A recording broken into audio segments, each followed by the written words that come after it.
السلام علیکم ورحمۃ اللہ وبرکاتہ۔ الحمدللہ والصلاة والسلام علی خیر خلق اللہ، اما بعد۔ آج آپ کے سامنے 18ویں پارے کا خلاصہ پیش کیا جا رہا ہے۔ اس پارے کے 3 حصے ہیں۔ پہلے حصے میں سورہ مومنون ہے، دوسرے میں سورۃ النور اور تیسرے حصے میں سورۃ الفرقان کا ابتدائی حصہ ہے۔ پہلے حصے میں سورہ مومنون کے اندر 6 مضامین اللہ رب العالمین نے بیان کیے ہیں۔ سب سے پہلا مضمون اللہ تعالی نے جو بیان کیا ہے وہ ایسے مومنین، ایسے مسلمان جو جنت کے مستحق بننے والے ہیں، ان کی کیا صفات ہیں، دنیا میں وہ کیسے رہتے ہیں۔ اللہ تعالی نے ان لوگوں کی صفتیں بیان کی اور فرمایا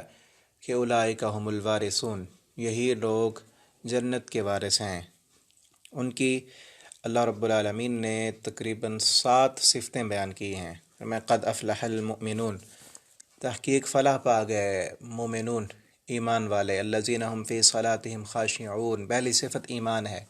دوسری صفت نماز اور خشوع، نمازوں میں خشوع کرتے ہیں، خضوع کرتے ہیں۔ اور تیسری صفت والذین هم عن اللغو معرضون، کہ لغو باتوں سے وہ اعراض کرتے ہیں، ان میں نہیں پڑتے، بیہودہ باتیں، بے فائدہ باتیں وہ نہیں کرتے۔ والذین هم للزکاۃ فاعلون، چوتھی صفت بیان کی کہ وہ زکوٰۃ بھی ادا کرتے ہیں۔ والذین هم لفروجہم حافظون، پانچویں صفت یہ بیان کی کہ وہ اپنی شرمگاہوں کی حفاظت کرتے ہیں۔ الا علی ازواجہم او ما ملکت ایمانہم، مگر ان کی بیویاں اور ان کی جو لونڈیاں ہیں ان پر ان کو کوئی ملامت نہیں کی جائے گی۔ اور چھٹی صفت بیان کرتے ہوئے فرمایا والذین هم لاماناتہم وعہدہم راعون، اپنی امانتوں کی بھی حفاظت کرتے ہیں، اور 7ویں صفت کے اپنے عہد معاہدے جو ہیں ان کو بھی پورا کرتے ہیں۔ والذین هم علی صلواتہم یحافظون، آخری صفت پھر وہی بیان کی کہ اپنی نمازوں کی حفاظت کرتے ہیں، شروع میں بھی نماز اور آخر میں بھی نماز۔ آگے فرمایا اولئک هم الوارثون، یہی لوگ ہیں جو جنت کے وارث ہیں۔ الذین یرثون الفردوس، جو جنت الفردوس کے وارث ہیں، مالک ہیں، ہم فیہا خالدون، اس میں ہمیشہ رہیں گے۔ آگے دوسرا مضمون اسی صورت کا وہ تخلیق انسانی کے اللہ رب العالمین نے تقریباً 9 مراحل کا تذکرہ کیا ہے۔ 9 مراحل سے اللہ تعالیٰ نے گزارنے کے بعد انسان کو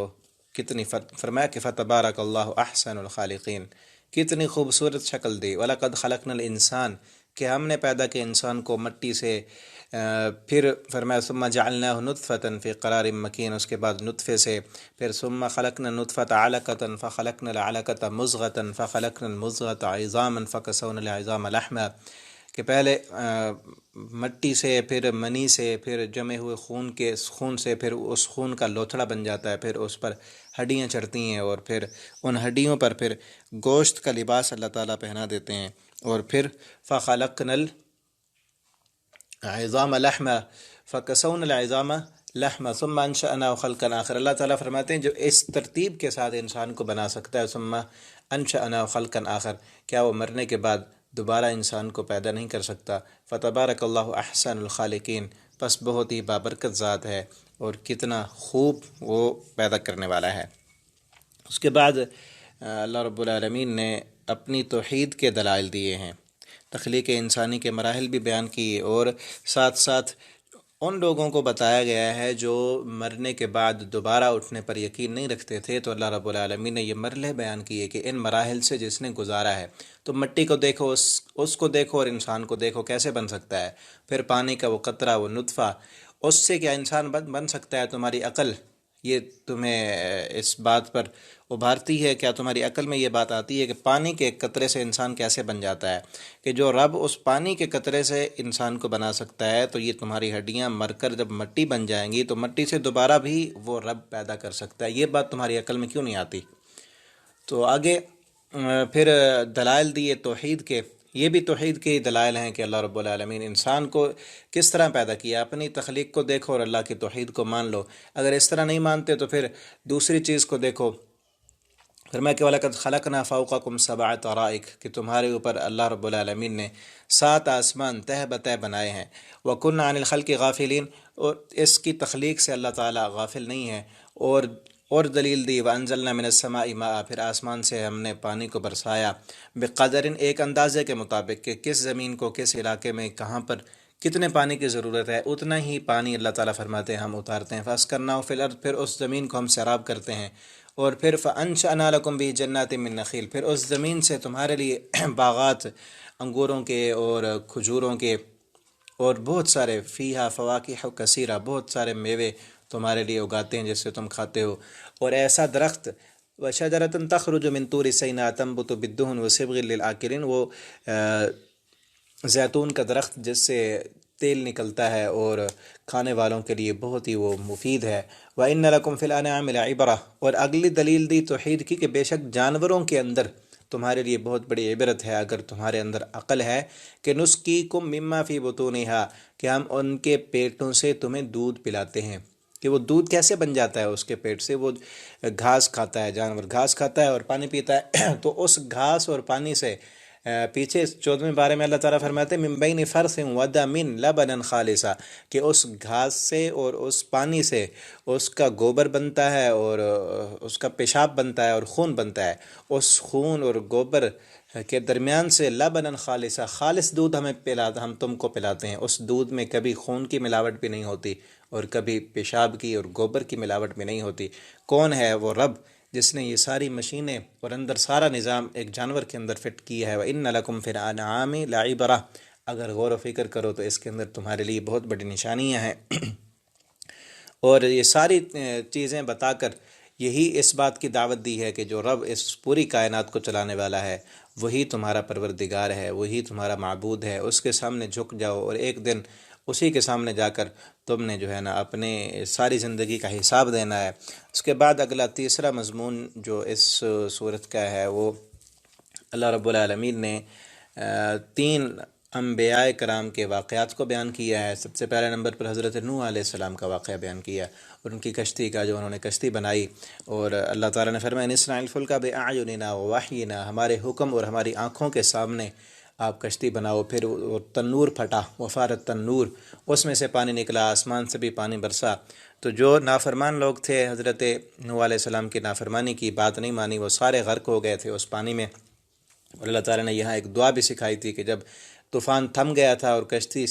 کشتی نیچے آ کر جودی پہاڑ پر آ کر ٹک گئی تھی، تو اللہ تعالیٰ نے فرمایا وقل، آپ کہیں رب انزلنی منزلا مبارکا وانت خیر المنزلین، کہ اللہ ہمیں تو اتارنا بابرکت جگہ پر اور تو ہی بہترین اتارنے والا ہے۔ تو اس دعا کو کئی مفسرین نے لکھا ہے کہ جب آپ بھی کہیں جائیں سفر میں، کسی بستی میں یا کہیں جا کر پڑاؤ کریں تو اس دعا کو پڑھ لیں، رب انزلنی منزلا مبارکا وانت خیر المنزلین۔ اللہ فرماتے ہیں ان فی ذلک لآیات، اس واقعے میں بھی تمہارے لیے بڑی نشانیاں ہیں۔ آگے حضرت موسیٰ علیہ السلام اور ہارون علیہ السلام کا تذکرہ کیا کہ ثم ارسلنا موسیٰ واخاہ ہارون بآیاتنا وسلطان مبین، کہ ہم نے موسیٰ علیہ السلام کی طرف ہارون اور موسیٰ علیہ السلام کو فرعون کی طرف بھیجا اور ان کے سرداروں کی طرف، فاستکبروا، انہوں نے تکبر کیا، وکانوا قوما عالین، اور بہت سرکش قوم تھی وہ۔ اور اس کے بعد حضرت عیسیٰ علیہ السلام اور ان کی والدہ حضرت مریم علیہ السلام کا تذکرہ کیا گیا ہے، وَجَعَلْنَا ابْنَ مَرْيَمَ وَأُمَّهُ آیَةً وَآوَيْنَاهُمَا إِلَىٰ رَبْوَةٍ ذَاتِ قَرَارٍ وَمَعِینٍ۔ اللہ فرماتے ہیں کہ ہم نے ابن مریم جو حضرت عیسیٰ علیہ السلام ہے ان کو اور ان کی ماں کو بھی تمہارے لیے نشانی بنایا، کہ ہم نے ان کی ماں کو جو کنواری تھی ان کے ہاں بیٹا پیدا ہوا، یہ بھی اللہ رب العالمین کی بہت بڑی نشانی ہے۔ آگے اللہ رب العالمین نے بہت ہی عظیم حکم دیا اپنے سب رسولوں کو، فرمایا یا ایھا الرسل کلوا من الطیبات واعملوا صالحا، اے میرے رسولو پاکیزہ کھانا ہے، واعملوا صالحا، اور پھر نیک عمل کرنے ہیں۔ تو واعملوا صالحا بعد میں ہے، پہلے ہے پاکیزہ رزق۔ اگر خوراک انسان کی حرام کی ہے، رزق حرام کا ہے، تو وہ جتنی بھی مرضی نیک عبادتیں کر لے، ایک عبادت بھی اللہ کی بارگاہ میں وہ قابل قبول نہیں ہے۔ تو آج بھی ہمیں اپنے رزق پر غور و فکر کرنی چاہیے کہ کہیں اس میں حرام کی آمیزش تو نہیں ہے۔ اگر رزق حرام کا ہو، آمدن حرام کی ہو، تو وہ کوئی بھی نیک عمل قابل قبول نہیں ہوتا۔ آج سمجھا جاتا ہے کہ صرف جو ہے نا وہ چوری کر لینا، ڈاکہ ڈالنا، یہ حرام ہوتا ہے۔ اگر ہم اپنا ڈیوٹی ٹائم کوئی بندہ تنخواہ لیتا ہے، کام کرتا ہے کسی فیکٹری میں یا حکومت کا ملازم ہے یا کسی کمپنی میں وہ ملازمت کرتا ہے، کسی ادارے میں ہے، وہ ٹائم پورا نہیں دے رہا، تو وہ جس ٹائم کے وہ پیسے لیتا ہے اس ٹائم میں وہ اپنا وہ وقت صحیح استعمال نہیں کرتا بلکہ اس میں خیانت کرتا ہے، تو وہ اس کی تنخواہ بھی حلال کی نہیں ہے، وہ بھی تو اس میں حرام کی آمیزش کر رہا ہے، ملاوٹ کر رہا ہے۔ اور آج ہمارا بہت بڑا المیہ یہی ہے کہ اکثر اداروں میں یہی صورتحال ہے، اور اکثر انسانوں کے رزق جو ہیں وہ مشکوک ہیں، اکثر تو حرام میں پڑے ہوئے ہیں، اور اکثر ہمارا پورے ملک کا کاروبار جو ہے، ہر ادارہ، ہر فیکٹری وہ سودی کاروبار میں ملوث ہے، اور پورا ملک ہمارا سود پر چل رہا ہے، تو کہاں دعائیں قبول ہوں گی، کہاں دوسری باتیں قبول ہوں گی۔ اللہ رب العالمین ہم سب کو حلال کھانے کی توفیق عطا فرمائے۔ بہت بڑا یہ المیہ اور اللہ تعالیٰ کا یہ حکم ہے کہ کلوا من الطیبات، پاکیزہ کھانا۔ ایک صحابی آئے نبی کریم صلی اللہ علیہ وسلم کے پاس، آ کر کہنے لگے اللہ کے پیغمبر آپ دعا کریں کہ اللہ تعالیٰ مجھے مستجاب الدعوات بنا دیں، کہ میں جو بھی دعا کروں اللہ تعالیٰ قبول فرما لیں۔ کوئی ایسا عمل، کوئی ایسا وظیفہ بتا دیں جس کے پڑھنے سے میں مستجاب الدعوات بن جاؤں۔ تو آپ صلی اللہ علیہ وسلم نے فرمایا اس کے لیے کوئی وظیفے کرنے کی، کوئی ٹوٹکے کرنے کی ضرورت نہیں ہے، اپنا رزق حلال کر لیجئے، اپنے پیٹ میں ایک لقمہ بھی حرام کا نہ جانے دیجئے، آپ جو بھی دعا کریں گے اللہ رب العالمین ضرور قبول فرمائیں گے۔ تو ہمارے لیے بھی یہ نصیحت ہے کہ اگر ہم چاہتے ہیں اللہ تعالیٰ ہماری ہر دعا کو قبول کریں تو اپنے رزق کو حلال کر لیجئے۔ آگے اللہ رب العالمین نے نیک لوگوں کی 4 صفتیں بیان کی ہیں، جو نیک لوگ دنیا میں زندگی بسر کرتے ہیں اور اللہ رب العالمین سے ڈرتے ہیں۔ فرمایا والذین ان الذین هم من خشیت ربهم مشفقون، نیک لوگ وہ ہیں جن کے دل اللہ کے ڈر سے اور خشیت سے بھرے ہوئے ہوتے ہیں۔ والذین هم بآیات ربهم یؤمنون، اللہ کی ساری آیتوں پر وہ ایمان لاتے ہیں، کسی میں تعویل نہیں کرتے، اعراض نہیں کرتے۔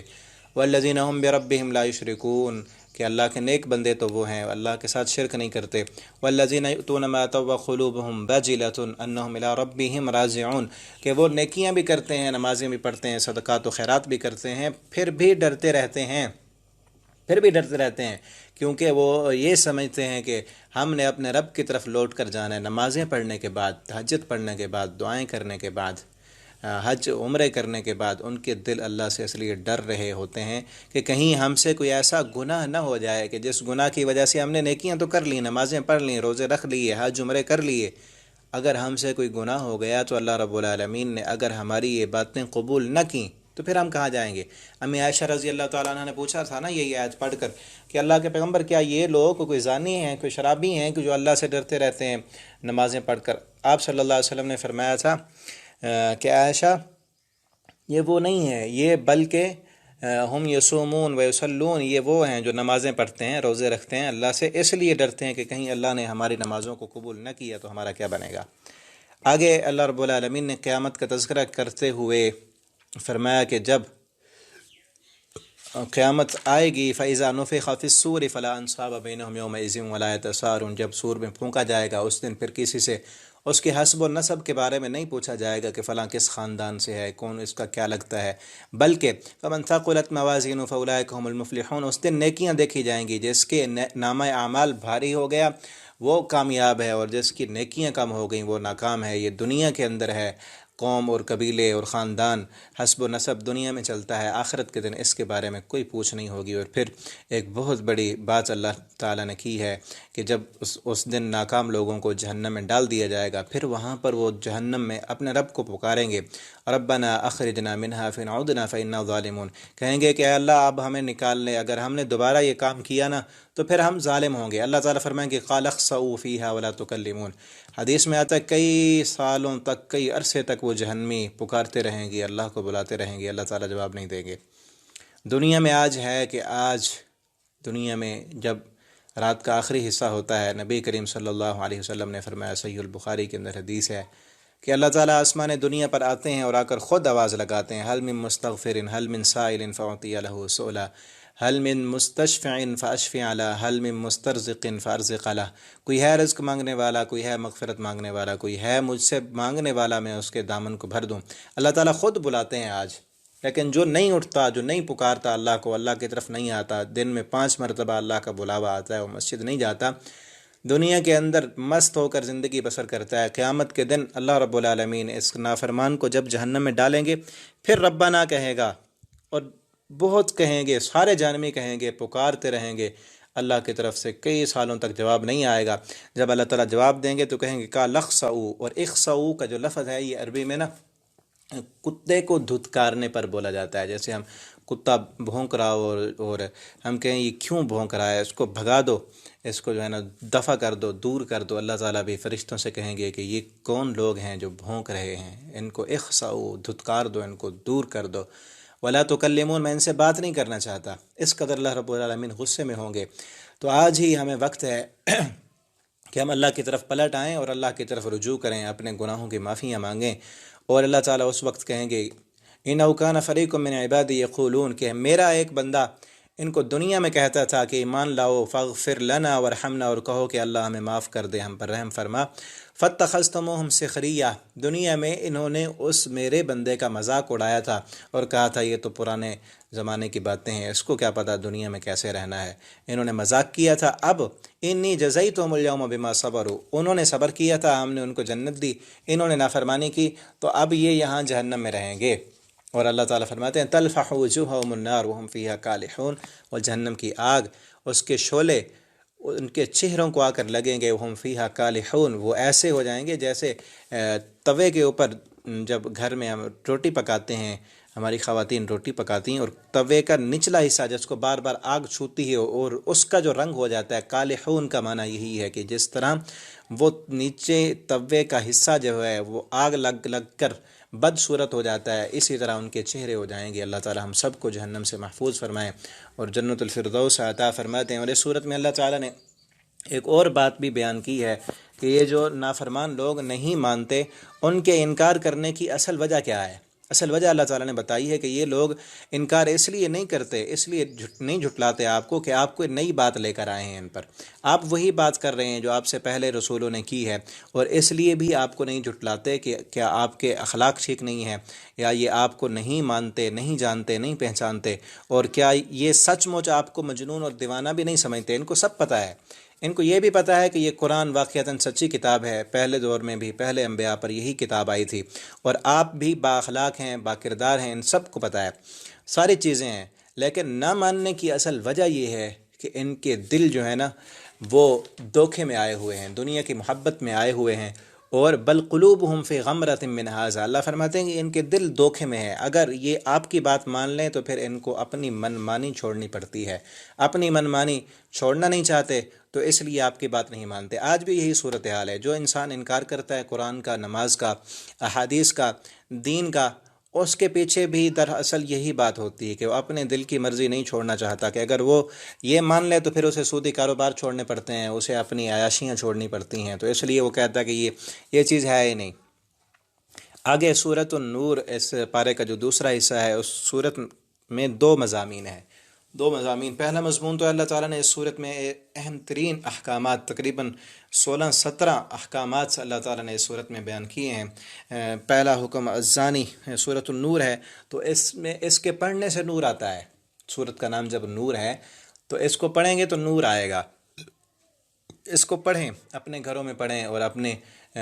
بچوں کو پڑھائیں اس سورت کو، اس سورت کا ترجمہ اور اس کے احکامات، اس کو پڑھیں گے تو نور آئے گا، اس کے احکامات پر چلیں گے تو گھروں میں نور آئے گا، اور جس معاشرے میں اس سورت کے احکامات کو نافذ کر دیا جائے اس معاشرے میں نور آتا ہے، فحاشی اور یعنی ختم ہوتی ہے، اور اللہ رب العالمین کی طرف سے رحمتیں اور برکتیں آتی ہیں۔ سب سے پہلی اللہ تعالیٰ نے شروع میں نا وہ حکم بیان کیے ہیں، وہ احکامات کہ جس معاشرے میں برائی پھیل چکی ہو اس برائی کو ختم کرنے کے لیے کیا کرنا ہے۔ شروع میں وہ حکم بیان کیے تقریباً 2-3 رکوع میں، وہ احکامات کہ برائی معاشرے میں پھیل چکی ہے تو کیا کرنا ہے۔ پھر آگے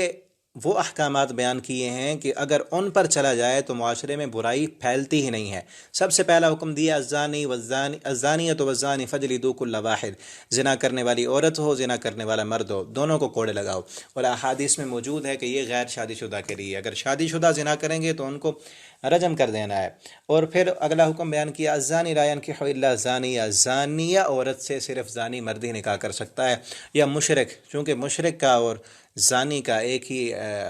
ایک ہی قسم کا ان کا ہے، کیونکہ زنا کرنے والی عورت اپنے خامند کو دھوکہ دیتی ہے اور دوسرے مرد کے پاس جاتی ہے، اسی طرح مشرک انسان بھی اللہ رب العالمین کو دھوکہ دیتا ہے اور رب کا در چھوڑ کر، کیونکہ جس طرح اس عورت کے سارے اخراجات خامند اس کا برداشت کر رہا ہے تو وہ اس کو دھوکہ دے کر دوسرے کے پاس جاتی ہے، اسی طرح مشرک انسان ساری ضرورتیں اس کی اللہ رب العالمین پورے کرتے ہیں اور وہ کہتا ہے کہ یہ قبر والا، یہ فلاں بزرگ میری ضرورتوں کو پورا کر رہا ہے۔ تو اللہ تعالیٰ نے فرمایا کہ زانیہ سے صرف زانی ہی نکاح کرے گا یا مشرک کرے گا؟ ایمان والوں کو یہ خواہش نہیں کرنی چاہیے کہ میں فلاں عورت سے نکاح کروں گا جس کے متعلق معلوم ہو کہ یہ بدکارہ ہے۔ اگلا حکم فرمایا کہ جو نیک اور پاکیزہ عورتوں پر تہمت لگا دیں زنا کی، والذین یرمون المحصنات ثم لم یأتوا باربعۃ شہداء، انہیں چاہیے کہ وہ 4 گواہ لائیں، اگر 4 گواہ نہ ہوں تو فجلدوہم 80 جلدہ، ان کو تہمت کی سزا دی جائے، 80 جلدہ، ان کو 80 کوڑے لگائے جائیں، ولا تقبلوا لهم شہادۃ ابدا، اور آئندہ کے لیے بھی یہ حکم ہو کہ ان کی دوبارہ کسی گواہی کو قبول نہیں کیا جائے گا، کیونکہ یہ فاسق ہیں، انہوں نے تہمت لگائی ہے ایک پاکیزہ عورت پر۔ اور آگے فرما دیا کہ الذین تابوا، توبہ کر لیں اور اصلاح کر لیں۔ آگے لعان کا حکم اللہ تعالیٰ نے بیان کیا کہ اگر کوئی آدمی اپنی عورت کو دیکھ لے، بیوی کو، کہ وہ بدکاری کر رہی ہے اور وہ نہ مانے، تو اللہ تعالیٰ نے اس کے لیے احکامات بیان فرمائے۔ ایک واقعہ بھی ہوا تھا آپ صلی اللہ علیہ وسلم کے زمانے میں کہ ایک صحابی نے دیکھا اپنی بیوی کو کسی اور مرد کے ساتھ، اس نے آ کر بتایا تو آپ نے فرمایا کہ آپ 4 گواہ لاؤ۔ تو وہ کہنے لگا اللہ کے پیغمبر، میں نے اپنی بیوی کو دیکھا تو کیا میں 4 گواہ ڈھونڈوں، 4 بندوں کو بلا کر لاؤں، اسے ان کو آ کر دکھاؤں، اپنی بےزتی ان کے سامنے ظاہر کروں؟ آپ صلی اللہ علیہ وسلم نے فرمایا میرے پاس تو یہی حکم ہے۔ اس کے بعد اللہ تعالیٰ نے یہ احکامات بیان فرمائے،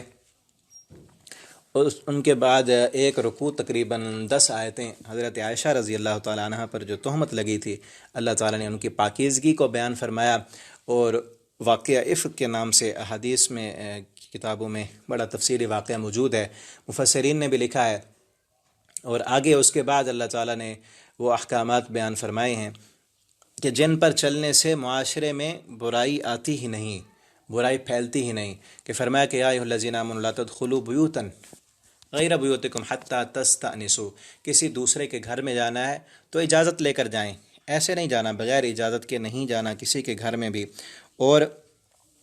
فرمایا کہ یا ایھا الذین، اور آگے فرمایا کہ اپنے جو وَأَنكِحُوا الْأَيَامَ مِنكُمْ وَالصَّالِحِينَ مِنْ عِبَادِكُمْ وَإِمَائِكُمْ، جو بغیر نکاح کے ہیں مرد تمہارے اندر یا عورتیں ہیں، ان کے نکاح کر دو، ان کے نکاح کر دو۔ برائی کو اور زنا کو، فحاشی اور یعنی کو ختم کرنے کا سب سے بڑا ذریعہ اور حل یہ ہے کہ جو غیر شادی شدہ ہیں ان کی شادیاں کر دو۔ اور آگے فرمایا کہ وَلَا تُكْرِهُوا فَتَيَاتِكُمْ عَلَى الْبِغَاءِ، اپنی لونڈیوں کو زنا پر نہ ابھارو کہ وہ زنا کریں اور بدکاری کریں، تمہیں کما کر کھلائیں، یہ کام نہیں کرنے۔ اور آگے اللہ تعالیٰ نے یہ حکم دیا ہے یا ایھا الذین آمنوا لیستأذنکم الذین ملکت ایمانکم، کہ جو تمہارے غلام ہیں یا تمہارے نوکر ہیں یا وہ تمہارے بچے جو ابھی بالغ نہیں ہوئے، وہ بھی اگر تمہارے گھر میں آئیں تو اجازت لے کر آئیں، 3 وقتوں میں، فجر کی نماز کے بعد، فجر کی نماز سے پہلے، اور وحین تضعون ثیابکم من الظہیرہ، ظہر کے وقت میں جب، ومن بعد صلاۃ العشاء، اور عشاء کے بعد، چونکہ ان اوقات میں گرمیوں کے اندر چونکہ سونے کے اوقات ہوتے ہیں اور بندہ اپنے کمرے میں عموماً عام لباس اتار کر سونے والا لباس پہن لیتا ہے، تو اس وقت ان کمروں میں بھی وہ بچے اور غلام بغیر پوچھ کر نہ آئیں۔ اور آگے فرمایا کہ وَإِذَا بَلَغَ الْأَطْفَالُ مِنْكُمُ الْحُلُمَ، کہ جب چھوٹے بچے وہ بالغ ہو جائیں، ان کو بھی پھر حکم دو کہ وہ گھروں میں داخل نہ ہوں، ان سے بھی پردہ کرنا ہے۔ اور ایسی عورتیں والقواعد من النساء اللتی لا یرجون نکاحا، ایسی عورتیں جو ان کو اب نکاح کی امید نہیں ہے، تو وہ اگر زینت تو کرنی نہیں انہوں نے، وہ اگر اپنا پردے والی چادر کو اتارنا چاہیں تو ان کے لیے کوئی حرج نہیں ہے، لیکن بہتر یہی ہے کہ وہ بھی پردہ کریں۔ اور اسی طرح اس صورت میں جو دوسرا حکم اللہ تعالیٰ نے بیان فرمایا ہے، اللہ رب العالمین نے اہل باطل کی 3 مثالیں بیان فرمائی ہیں، اہل باطل کی اور اہل حق کی۔ اللہ تعالیٰ نے فرمایا اللہ نور السماوات والارض، مومن کے دل کی مثال اللہ تعالیٰ نے اس چراغ کی طرح دی ہے کہ جو ایک روشن طاق میں رکھا ہوا ہے، نور کے چراغ کے ساتھ تشبیہ دی، جو صاف شفاف شیشے سے بنی ہوئی کسی قندیل میں ہو، اور اس قندیل کو کسی طاقچے میں رکھ دیا جائے تاکہ اس کا نور معین جہت میں ہی رہے۔ اس کی ضرورت ہے جتنی اس کی ضرورت ہے۔ اس چراغ میں جو تیل ہو استعمال ہو وہ تیل زیتون کے مخصوص درخت سے حاصل شدہ ہے۔ اس تیل میں ایسی چمک ہے کہ بغیر آگ دکھائے ہی وہ چمکتا دکھائی دیتا ہے۔ یہی حال مومن کے دل کا ہے کہ وہ حصول علم سے قبل ہی ہدایت پر عمل پیرا ہوتا ہے، پھر جب علم آ جائے تو نور اعلیٰ نور کی صورت اختیار کر لیتا ہے۔ یہ اللہ رب العالمین نے مومن کے دل کی مثال دی، اور دوسری مثال اہل باطل کے اعمال کی دی ہے کہ والذین کفروا اعمالهم کسراب، کہ ان کی اعمال سراب کی طرح ہیں، جو دور سے تو دکھائی دیتے ہیں، بندہ جب وہاں سراب کے پاس پہنچتا ہے تو وہاں پانی نہیں ہوتا۔ اور تیسری مثال میں ان کے عقائد کو سمندر کی تہ بتہ تاریکیوں کے ساتھ اللہ تعالیٰ نے تشبیہ دی ہے کہ جہاں انسان کو تو اس کا اپنا ہاتھ تک دکھائی نہیں دیتا۔ یہی حال کافر کا ہے جو کفر کی ضلالت اور تاریکیوں میں سرگرداں پھرتا ہے۔ اس کے بعد تیسرا حصہ جو اس پارے کا ہے، اس پارے میں اس صورت میں سورۃ الفرقان کا ابتدائی حصہ ہے۔ اللہ رب العالمین نے توحید اور رسالت اور قیامت کا تذکرہ کیا ہے، اور قرآن کی حقانیت کو بھی اللہ تعالیٰ نے بیان کیا کہ فرمایا کہ تبارک الذی نزل الفرقان علی عبدہ لیکون للعالمین نذیرا، کہ وہ ذات جس نے سارے آسمانوں کو زمین کو بنایا اور اپنے بندے پر قرآن کو نازل فرمایا، اور فرمایا کہ وقالوا ما لهذا الرسول، کہ یہ لوگ اعتراض کرتے ہیں کہ اس کو رسول کو کیا ہو گیا ہے، یأکل الطعام ویمشی فی الاسواق، یہ کھانا بھی کھاتا ہے اور بازاروں میں بھی گھومتا ہے۔ یہ ان لوگوں نے اعتراض کیا کہ اگر یہ رسول ہوتا تو بازاروں میں نہ جاتا، کاروبار نہ کرتا۔ اللہ تعالیٰ فرماتے ہیں وما ارسلنا من قبلک من المرسلین الا انہم لیأکلون الطعام، ہم نے آپ سے پہلے جتنے بھی رسول بھیجے ہیں نا، وہ سب کے سب یأکلون الطعام، وہ کھانا کھاتے تھے، ویمشون فی الاسواق، وہ بازاروں میں گھومتے پھرتے بھی تھے۔ یہ کوئی نئی بات نہیں ہے۔ اور اللہ تعالیٰ فرماتے ہیں بل کذبوا بالساعہ، یہ آپ کو نہیں جھٹلا رہے بلکہ یہ آخرت کو جھٹلاتے ہیں۔ بل کذبوا بالساعہ واعتدنا لمن کذب بالساعۃ سعیرا، اور ہم نے ہر جھٹلانے والے کے لیے بھڑکتی ہوئی آگ تیار کر رکھی ہے، جس آگ میں ان سب کو ڈالا جائے گا جو قیامت کو جھٹلانے والے ہیں اور قرآن کا انکار کرنے والے ہیں۔ اللہ رب العالمین سے دعا ہے اللہ تعالیٰ ہم سب کو قرآن حکیم کو سمجھنے کی، اس کے مطابق زندگی بسر کرنے کی اللہ ہمیں توفیق عطا فرما دیں۔ آخر دعوانا الحمدللہ رب العالمین۔